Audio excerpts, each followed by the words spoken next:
Welcome to another episode of Scrutiny with Cheri and Andy.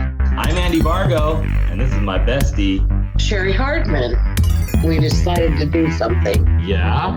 Andy Vargo and I will do anything for attention. Yes, we will. I'll tell you what I did. My nails, my hair, and my nails, my hair. You gotta give yourself credit for all the things you do. I'll tell you what I did earlier, later. Now I don't know when it'll happen. Earlier.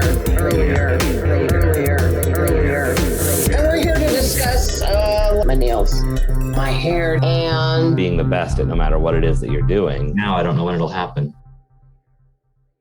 anyway, how are you? I am great. I'm a little worked up, and I'll tell you about that story here in a second. But all things considered, I am loving this sunshine. I've been dealing with all this bull crap and, staying positive like I do. But every once in a while, that gets just really test like how well you can do that. So Right. it's awesome. How are you?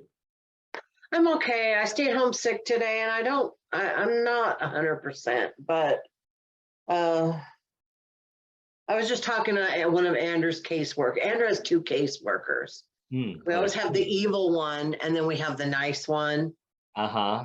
Because So it's the nice one today. it was the nice one today, and so she hadn't heard about Noah. So I was telling her about that, and we had a good conversation about grief and signs from the universe, which is what I wanted to talk about today anyway. So That's fitting. so it just, it was good that she called right when she did.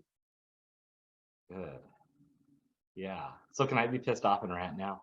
Yes, please do. Sorry, I've been waiting to tell you this for Oh, like. wait. Did Okay. we share to our pages from this Let's page? do that really quick because people need to know what we have going on and catch the show. It's always such a pain in the ass to get there. The way they change their pages, it just makes it I tricky. know. Okay, there's the live. Okay, I got it. Share now public. There we go. Okay. I'm getting faster at that. Have you noticed? Yeah, I have. I am getting a little better at it myself. All right. So now I can rant. Yes, please rant. Okay, so y'all, I know that you guys were all watching the show a couple weeks ago, and it was the day after the lady ran the red light, hit my car. I'm sure it's totaled, but the official, stuff will come later. But you had said right away, get a lawyer. I hope you get a lawyer, protect yourself. And I was like, I'm the nice guy. I'm not going to do that. And I totally am fine with it. I don't think we need a lawyer for everything. I think that we can try to resolve our differences without that when it's appropriate, when people are cooperating and being forthright. However, it is good to have someone who knows how the law works and, sticks up for you in a way that you might not yourself. But so what's happened in the last 2 weeks? Because we didn't have scrutiny last week. So Cheri, I know you know part of this journey, but I owned my car outright, no payment. So I just had liability insurance on it. And when that happens, then if you are not liable, it leaves you dealing with the other person's insurance company when they are liable. And so you're a little bit at their mercy. And, the wreck happened Wednesday. I did all the things, called 911 from the scene, like, hey, someone ran a red light and hit me. And they're like, well, they said, if nobody's hurt and you're not blocking, we don't send an officer out, but you need to go on the state patrol and file a claim. Or file a civilian police report. Yeah. So I do that. This was a little after 3:00. My 911 call was at 3:18. So the wreck had been just a few minutes before that. And anyway, I had filed my claim with the insurance company by like 4:00 because I drove to my parents' house, which is 6 blocks away. And first thing I did was report it, submitted all my pictures and stuff from the scene and everything, and the other driver's insurance and stuff. Well, then, sorry, I don't know how to tell stories short. So this all makes sense though. We need the details. Yeah. So then, and a guy, like, I drove through a red light. I drove through a green light. Don't say that publicly. Right. No, the other driver drove through a light. I was at a light when it was red and it turned green, and I, started going. And I was about I was at least halfway, 2/3 of the way through light, because I had crossed over halfway through the intersection, because that car, I didn't see him coming, came out of nowhere, hit the back of my car, or the side, driver's side, but right where the rear wheel well is. And that, hard enough to make me spin around, do a 180 and end up facing the other direction, them running a red light. And so it wasn't like I, floored it when the light turned green. I wasn't in a hurry to go anywhere. I was, just going about my day. And had I floored it, I would have been hitting the front, if I was trying to play race the light. So the guy behind me stopped and gave me his witness information, and so thankful for that. And a couple people had come out, I don't know of where, like if they were in a home or just nearby. One guy was walking by, I was like, dude, I heard that around the corner, are you okay? And I'm like, now where were you? Where was this intersection exactly? South of Tacoma, near the mall. Okay. Just south of the mall. So anyway, so exchange information, take pictures at the scene, do all that, call the 911, go to my folks' house, file the claim. My dad gave me a ride downtown to work, so I had stuff I needed to do there. Then I could walk home from there at least. So when I got to work, I filled out the police report, which was, between 5 and 6 probably by the time I was getting that done and filling out all the information I had to fill out. And anyway, do the due diligence. Next day, I talked to my insurance company, probably later in the afternoon by the time we talked in person. The following morning, which was Friday, so that was the day we had scrutiny, right? And then Friday, their insurance company called me late afternoon, so I talked to them about 5:22 or so, to be nearly exact. They take my information, like, oh, we haven't heard from our driver yet, all this, I'm like, that's weird. That I don't know why people take 2 days to, I just can't imagine that. I thought you were supposed to do it within 24 hours, but anyway, but that is important. That's an important fact tidbit. So they're like, yeah, it looks like it's their liability. We're going to set you up with a rental car, blah, blah, blah. Saturday morning, I get the call saying we won't have a car till Thursday from the rental car company, just from availability. I'm like, great, but I've been wanting to walk more, so here I go. And then Tuesday, I talked to them again, because apparently they didn't record my statement with their insurance company. And I'm like, really? So talk to them again, give them my recorded statement. And that person again said, yeah, it's going to be, we have this listed as your liability. By that point, they had talked to their driver. Hi, Andy. Hi, Cheri. Sorry. All good. So then that was Tuesday late afternoon, like 1 or 2 o'clock. So Wednesday, I call Enterprise just to say, hey, I'm just making sure you didn't cancel my car, because I said I may get one sooner, but I didn't say to cancel it. I just want to make sure that you'll have a car tomorrow. And if you have one today, that's even better. I just thought I'd see if it's early. And they said, oh, we don't have a reservation for you. The insurance company canceled it. I'm like, that's weird. So I call them again. This is the other driver's insurance company. And I'm like, so what's the deal with this? And they said, well, we changed the liability back to 50-50 because we got some clarifying statements from our driver. And I was like, well, did you talk to the witness? And the guy says, well, we did and we didn't. I'm like, I don't know what that's supposed to mean. And it was just like, I'm like, I don't know. It gets annoying when you're in a professional setting and people are like using street talk and bullshit like that. I'm just like, whatever. And I'm not a jerk to people on the phone. I'm there. Someone else put the information in the computer they're reading. I was just like, so what is that supposed to mean? And he said, well, we talked to them, but they didn't have time to leave a recorded statement. And then when we talked to our driver again, we've recoded it.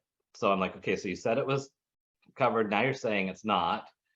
And so I just said, well, I don't know what else to do other than to have an attorney call you, because your driver ran a red light, hit me, and I don't have a car or a way to get around. So, and if you're going to change your mind, I don't know what else to do. Hung up the phone, called an attorney, was talking to someone within like 3 or 4 minutes, like to an attorney. There's an attorney that I'm familiar with the office because they are a customer auditor. And I'm just like, hey, I don't know if you guys can help with this, but here's the deal. And they're like, oh yeah, we got you. Took my information. Within like half an hour, I had filled out the forms, you know. Then the next day I get a text from my insurance company, because even though they're not liable, they've been really good about just kind of following up to make sure that I'm taken care of. And so Progressive called and said, hey, or they texted and said, hey, I just want to let you know, I was able to get the witness statement recorded and I sent it over to their insurance company. And so that's, you know, on record. And then the next day that I got a thing from them first thing in the morning from my insurance company that said, hey, good news, they accepted liability. They changed it back to 100%. Great. So when I messaged my attorney these details, just said, hey, let me know when they're going to have a car for me. He's like, yeah, we're going back and forth with them. I don't know what the holdup is. So I just now, some of that was like Friday and then Monday, because then you got the weekend gap, you know, we're like, well, nothing's going to happen there. So then, anyway, so just before I came here, I get a voicemail from their insurance company forwarded to my attorney saying, well, we're putting it back to 50-50 because our driver is adamant that there wasn't a witness there and they didn't see a witness. They don't know who was there and that your driver ran a red light. I'm like, they hit the back of my car, first of all. And so you're trying to have, and oh, and then they said, and your driver was in a hurry to leave the scene and all this stuff. And so I'm like, so you're expecting me to believe the logic that that in her view, her story is that I hit her and then left the scene and she didn't call 911 or file a police report or call her insurance company for 2 days? Like this, like really, this is your logic? And oh, because the other thing they said is, and we have the police report, but it turns out it was filled out by reported by your person. I'm like, yes, exactly. That's what I told you in the recorded statement, that I filed that report as they instructed me to. And I'm just like, this is that whole idea of like actions, you know, proving the story. Right.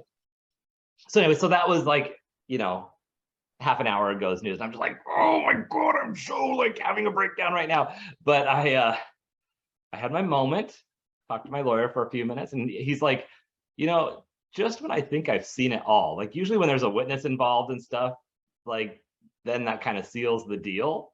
Who is this little twat who's trying to say this stuff? Like, I know. It's how so, old is she? she's in her mid to late 60s, I think. Oh, it's an older woman? Yeah.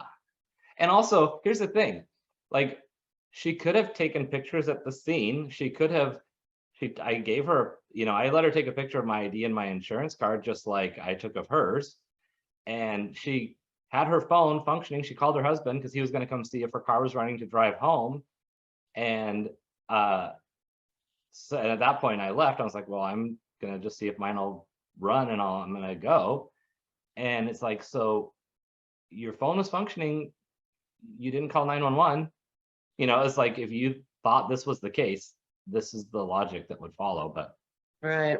but Well, I'm sure it's a case, you know, I mean, you know how we all create the story of what we're sure is happening in the person's head, but I'm sure it's like, you know, you go home and you start having to explain to your husband that you got in a wreck, and then it's like, oh, well, how are we going to get out of this? And now you're manufacturing all this bullshit. wow. But anyway, so it's one of those things where it's like there are 1954. So how old does that make a person? That means she's 7 years older. She'd be 70, so like 68. I was born in 61 and I'm 61. That's easy So math. 7 years older than me, so she's 68. Yeah. So I just it's disappointing. And especially like I didn't jump out of the car and say, oh my God, you hit me. What were you thinking, you stupid person? Or, you know, I was just like, hey, I didn't talk to her right away. Other people were talking to her and someone was checking on me that were like from the neighborhood or whatever. And then I was just like, hey, you okay? And we should exchange information. That's pretty much all the words that were said, other than saying that her husband was going to come. And I said, well, I'm going to call the police. And then I said, and I told her, well, they said just that they're not sending anybody. And if we're not blocking and no one's appearing to be injured. But it's very much like, yeah, like this is why they say nice guys finish last, because you can get taken advantage of and run over if you don't Mm-hmm. stick up for yourself. And this is one thing, like, I'm totally willing to be the nice guy, and I think there's a place for that, but you have to have a boundary. And it's like, I will cooperate and not say we're going to have to do this all through court to here, but as soon as you start playing a game, I learned an extremely expensive lesson that I'm still paying off with my divorce. And I learned not to have help in things that way, and so, or I learned that isn't a good thing to do. So I'm like, and also I think there's no guilt about it when you're able to say, you're putting me in a situation, this is the only choice I have. So you can have these conversations with them. And every time State Farm, their insurance company, every time they decide it's in their claim, then all of a sudden they're in a hurry to wrap it up. It's like, oh, they'll call like 3 times. It's like, oh, it's back on us, and we want to get you in a rental and get your car looked at and all this. I'm like, why? Like, all of a sudden it's an emergency now because you're worried about an extra day's worth of money racking up on this claim, when now this is day 15 without a car for me, and there's things that I'm passing up, business opportunities and things that I'm not able to do, or responsibilities to go to, that unless I decide to incur a bunch of extra expenses right now that I then have to go fight for.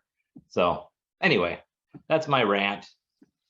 Well, it's disappointing, first of all, to hear that it was an older woman. I thought it was just some young little filly, and it's like, sometimes you have like this, like, people will surprise you that they're better than you ever thought they would be. And sometimes it's just like, some people are just kind of pieces of shit, Yeah, it's just like, that's really, really too bad.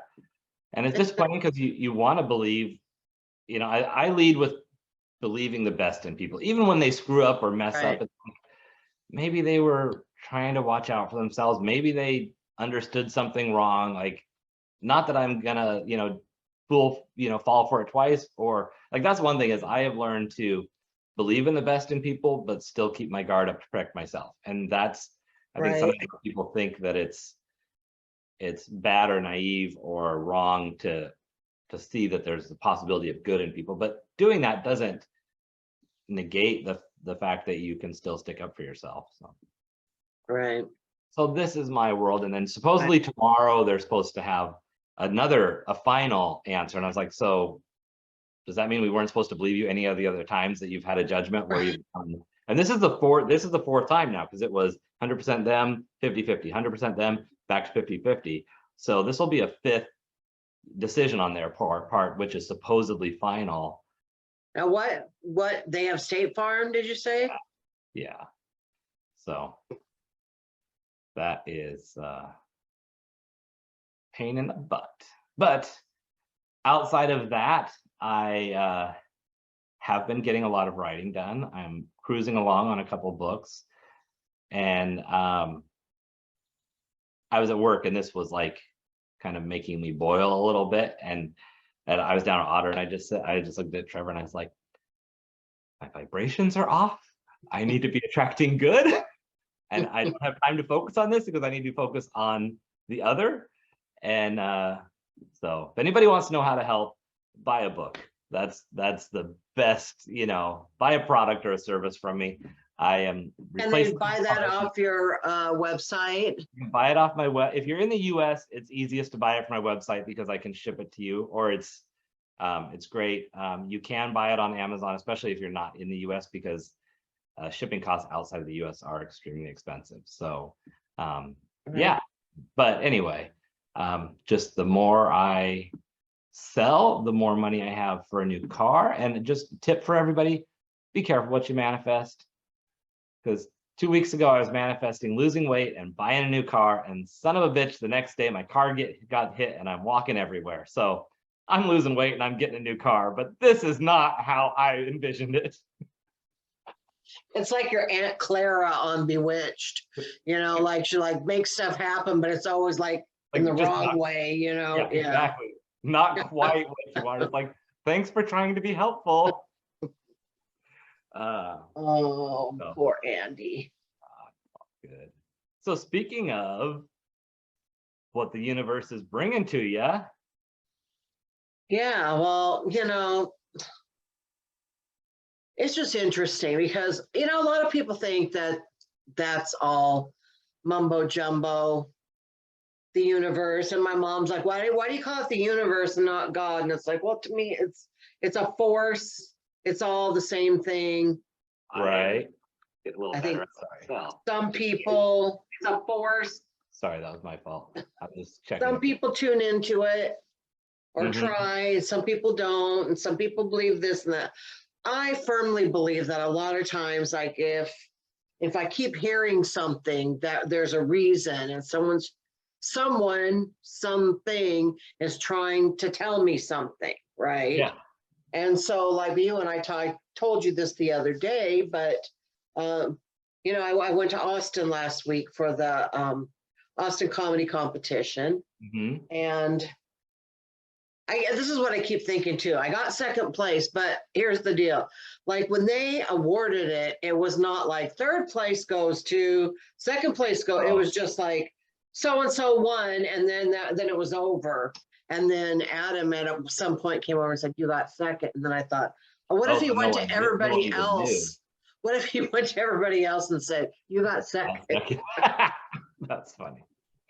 So that keeps going through my head, but I'll still claim I got second. So, but anyway, so a woman came over to me immediately after they announced the winner, like as she's leaving, and she was just so mad.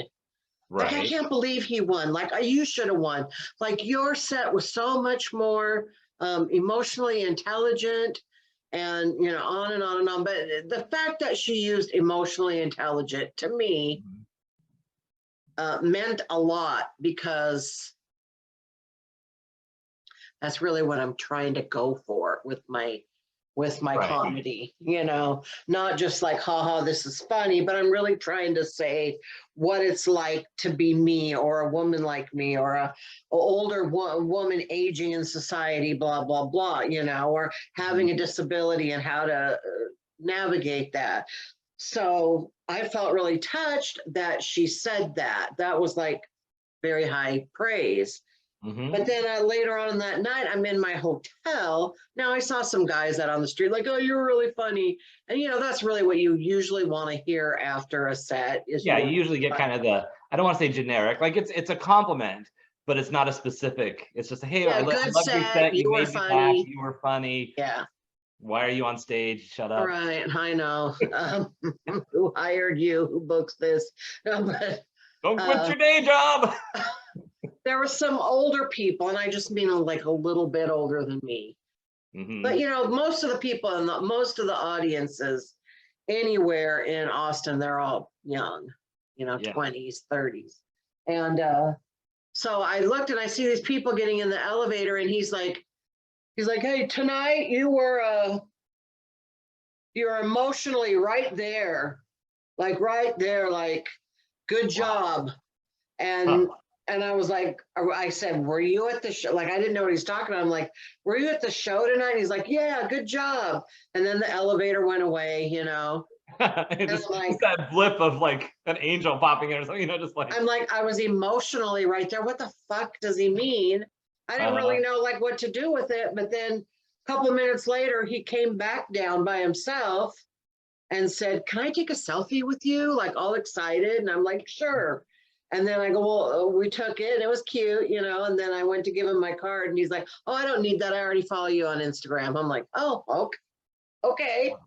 So, but it just like, having never had anyone use the word emotional about my sets before, the fact that two people in one night did, and it wasn't like I was up there talking about my dead kid or anything. It was just my usual sets, Yeah. No, so and I really felt like, okay, something's trying to tell me something. Yeah, I remember when you told me this, and it didn't connect to me that it was at the same, or was it one week and then the next week, or was that the same night? No, it was the same night. Wow. And because it's interesting, but I firmly believe that we get these signs, and you hear these stories where people are like, God said he'd come to me and I didn't do this, and then it's like, and then like the story where it's like, well, I came to you as this and as that, and like these are the ways. And whether you chalk that up to religious, whether it's a God or a universe or something, there is something that is going on, that there's that out there, and our brain is picking up on it for a reason. And so we have to listen to that. Right. So that's really like resonated with me. And I'm really like, not that I really have it figured out, but I think I just took it like because I am trying to add more heart to my set. Mm-hmm. More like I don't know. I took it that I'm going the right way, but that I need to, something needs to be done with that information. I just don't know what yet. I don't know what, I don't remember which combination of jokes you did at, I watch your stuff all the time. I'm at, I feel like I have most of your jokes memorized. Right. Once in a while you say them in a little different thing. I was like, no, wait, okay. Yeah. You can change your joke if you want. But when we were at the distillery show at Nightside Distillery, whatever you said that particular night, that combination of jokes, I just remember sitting there really impressed and noticing, like I was taking note of how much you were able to make humor out of just different categories of ideas, different stories in your life, different moments. It was like between the boomer incident jokes and dating and sex, and then life with husband, and then life with, with Andrew. Like there were just all these different categories that you were able to tell jokes about, or even the,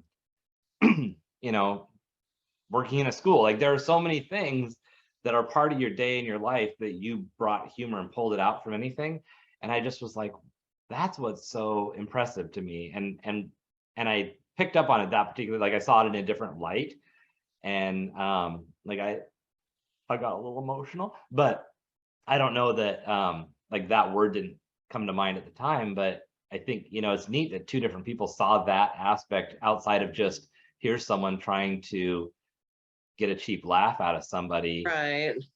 So, and I only did a 10-minute set, and I did like 2 minutes of crowd work of insulting people of what I think they're like in bed. So well, it was funny. I felt like it was meant for me to hear those words. Right. Yeah. And now I'm just trying to figure out, okay, well, what does that mean? And what do I need to do with that information? Mm-hmm. No, and that's one thing that I think sometimes we forget about, just taking the space to sit with the information and not try to solve the problem necessarily, just be aware of it and watch the next piece of the puzzle to come together. Right.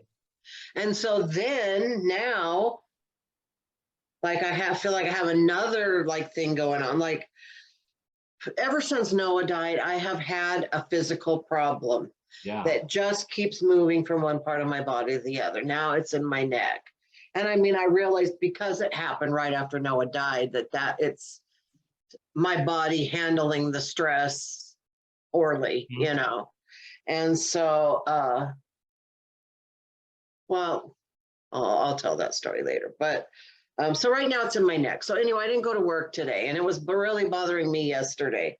And it just like, it's such a bad pain that I feel like I'm going to vomit. Like it's really bad, And so I've been super emotional yesterday and today. Like I'm on the verge of crying, like constantly. And whether one is because of the other, who knows which is the chicken, which is the egg, But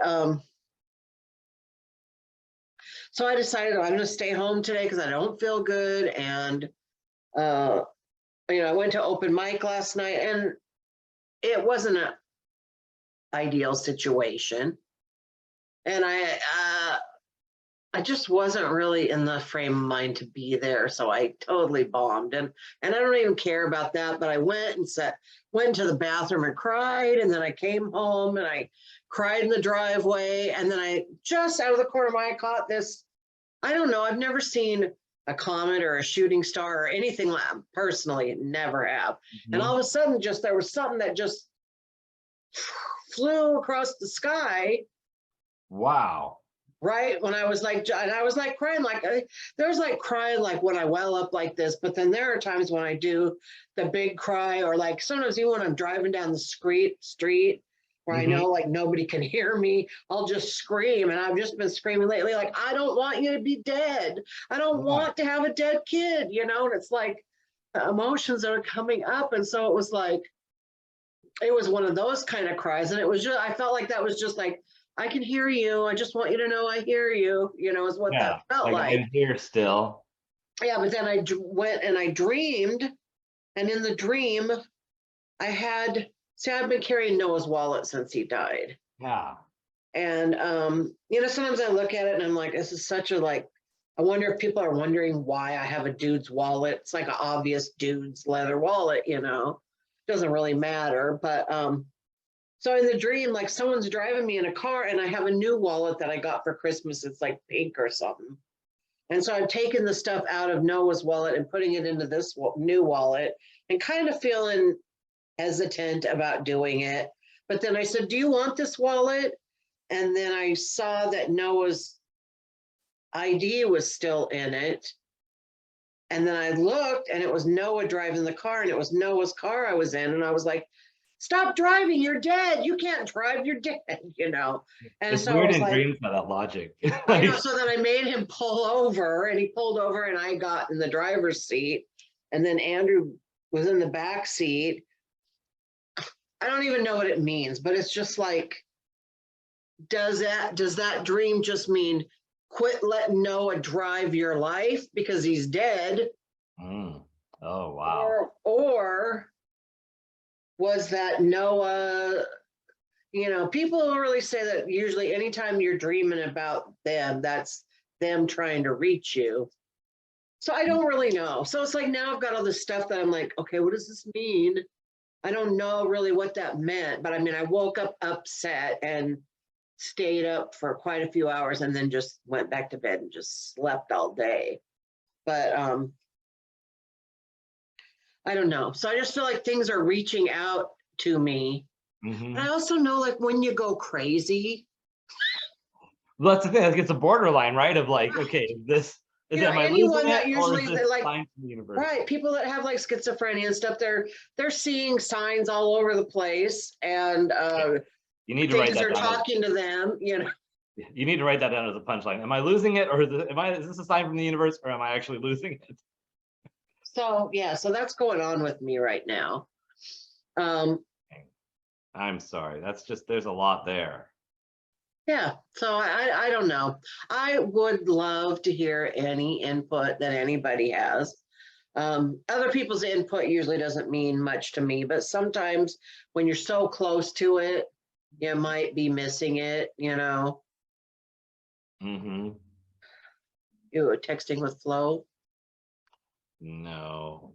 Someone's giving me a ride to my Toastmasters meeting tonight since I don't have a car and it's 20 minutes away. Oh, gotcha. And they're just like, we don't have your address. Well, that would probably be helpful. So yeah, I don't know. I don't know what's going on with me and my brain. And really, if I never had to go to work again. That's one of the things on my to-do list is to find out, to look into retirement, because I'm thinking about retiring this year, or maybe just quitting and waiting and getting my full retirement. I don't know, but I can't go to work and then think about all this stuff. I don't have, my brain doesn't have, I feel like I don't have enough time to think right now. And that's one of the things, like when I was trying to work 3 jobs a couple of years ago, and it was like, I had this realization that even if you have an hour to dedicate here and 2 hours there, and that the time maps out, our brain doesn't have the capacity to divide our focus up that much. You know, it's one thing if I was working a job where I clocked in, did shift work, left, didn't have to think about it. But when it was things that were always going on with all 3 of them, it's like, this is too much, and kind of had a little nervous breakdown about that, where I'm just like, I can't do this, and had to drop one. But even now, that's like with stuff with this wreck, it's, I was just thinking about that day, it's like, it's distracting. It's and big things can be distracting, and it's not to belittle them, But it's like if you're focusing on a path and you can't ever get in the groove or in flow because you keep having to sidetrack. Every time we have a distraction, they say it takes about 15 minutes to get back to where we left off, whether it's writing or working on a project. So every time somebody interrupts, this is why multitasking doesn't really work as an efficient thing. It's much more better to do one whole task, finish it, and in the scheme of time, you'll spend way less amount of time on that task. But when you've got school and this, the job and this, comedy career and family, and then this grieving and all these other things, it's just like there's just a lot to process, and the brain we can only hold space for so much. Right. And one of those things is gonna demand attention, whether we like it. Like my brain feels like I need a certain amount of time each day to grieve. Some days I don't need it, but some days I need 2 hours of it. Sure. Yeah. And when I have to put on the face and go out in public and be at work and stuff, I'm just repressing so much. And I've had people fairly close to me. I was really close to my stepdad. He died. I mean, my grandma, but I've never had anyone like my kid die. I mean, it's a totally different animal than any other death I've had to process in my life. Yeah, I couldn't even imagine. And I feel so, I don't want to say stuck. I mean, I feel I have every right to be where I am right now with this. Yeah. And I really wish that we had a culture that would honor that and not give me 5 days bereavement for having a dead kid, like, I don't know. Well, and even just being able to honor the process instead of saying, well, you should be able to take this timestamp and then be good from there on out. Whereas, like, you know what? 4 months in, I might have a bad day, and I might need half the day. I might need an hour. I might need a whole day. Who knows? But be able to still. Yeah, I am getting a little FMLA. Good. That's what today was. Good. So. And there is that, when you were talking about putting the face on and having it just kind of build up, I was just picturing like a balloon, like the more you're trying to repress it, like the pressure is just building. So you're still holding all the stress all day. So now instead of dealing with it for 2 hours, you've dealt with it all day long. And now when it bursts, I think that's what's causing all the pain. It's just that holding on like that. It's just like, oh yeah. But I got a massage when I was in Austin. I will say, young, beautiful boy, man boy, came to give me a massage. I opened the door. He looks at me like this is a Tinder date gone awry. He was not happy to tell. But I had him work. I woke up with sciatica that morning. I couldn't even stand up. But he was also able to work on this enough that it eased up. So I know if I get some regular care and massages that will help. So that's just, I have a list of stuff that I need to take care of, and that's one of them. So yeah, I love that. I read this book one time, and they had this idea of what they called tolerations. And they were saying that you would set aside a day to deal with your tolerations, which is what their word they made up for it, but it was all the things that you've been tolerating. That pile of stuff on your desk, that stack of laundry by the door, and it's like, and they said whether you need to do it once a week or once a month, just be like, you know what, today's the day I'm going to clear the list of all these little annoying things, get them done, those phone calls. And there's some people have like they were talking about people who have this process where it's, every Sunday I deal with those things, and maybe it's 2 hours, or maybe it's once a month and it's 4 hours. But yeah, well, I will say that I did finally call one of Noah's creditors and the state of Washington, who keeps sending him a thing saying, why aren't you using your EBT card? So I was finally able to call them and say, look, quit sending me that, because he's no longer here. So yeah, it's helped to get a couple of those things done. I want to talk about where I'm going to be here in the next. Yeah, where are you gonna be? I saw something pop up. Yeah. Place Well, let's see. Sunday night, I will be at Night Owl. I think it's called Night Owl Social Club. It's at Hookah Lounge on yeah, South Tacoma Way. Did an open mic there a couple of weeks ago. Really cool room. Now nice. I want to just say I have asthma. And when Hmm. I first walked in that room, I thought, oh, I don't know if I can do this room. Didn't bother me at all. Didn't mind. I had Okay. no wheezing. It didn't bother me. They have that. They also have alcohol there. So party on.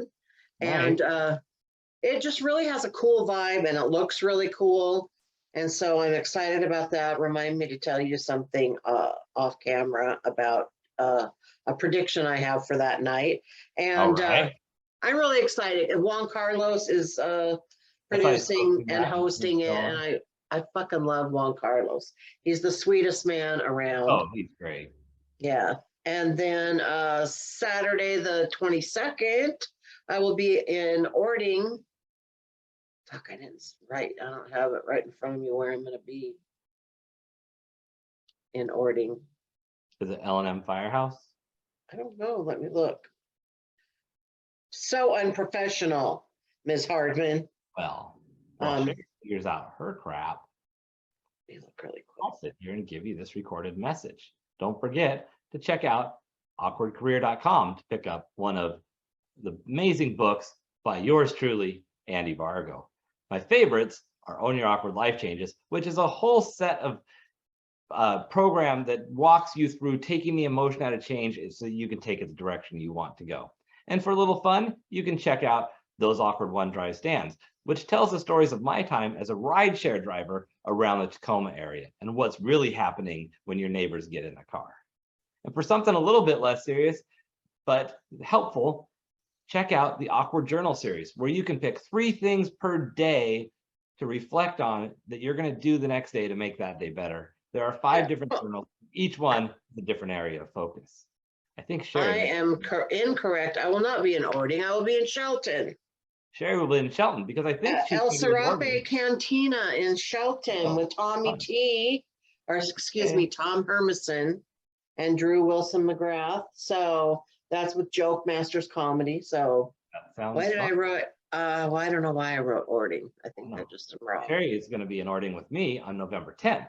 So look forward to that show next month. And then on the 24th of this month, we have we're taking over comedy at Odd Otter. So there you go. yeah, so I've got a few things on the books that are all going to be super fun. So you should come to any or all of them.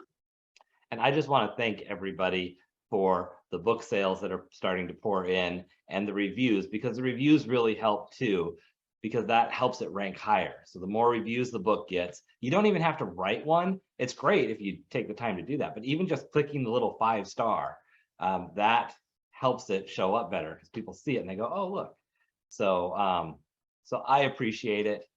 I am beside myself with the amount of orders that I need to process the next 2 weeks. You're going to be so busy. I am. All right. The driver's going to be like, why do you have all these cases of books that you're having me take to the mail store? And aren't you going to do like a dance for each one? I am. Every day that I sell a book, I am going to post a new video of me dancing in downtown or somewhere around here. I'm going to record my first one. I have 2 different days of book sales, so I need to post my video today. I'll post one today and tomorrow, and then I will keep watching for those sales. It's a little bit, if you don't see me dance on a day, cry a little bit, but also, and you bought a book that day, it does, if you bought it online on Amazon, I don't see the sale till it ships out. So it could be a day or 2 behind when I see it. However, if you order directly from me, my phone will buzz the moment that you order it. Oh, I have to bring it off right now. Okay. Well, it was good talking to you. It was. We'll see you guys. Let's see. Are we going to see each other next week? Oh, next week I will maybe not be doing this. So If you want to know why, join my secret Facebook group. All right. Unless you work with me and then you can't see it. So, all right, bye. All right. Bye, everyone.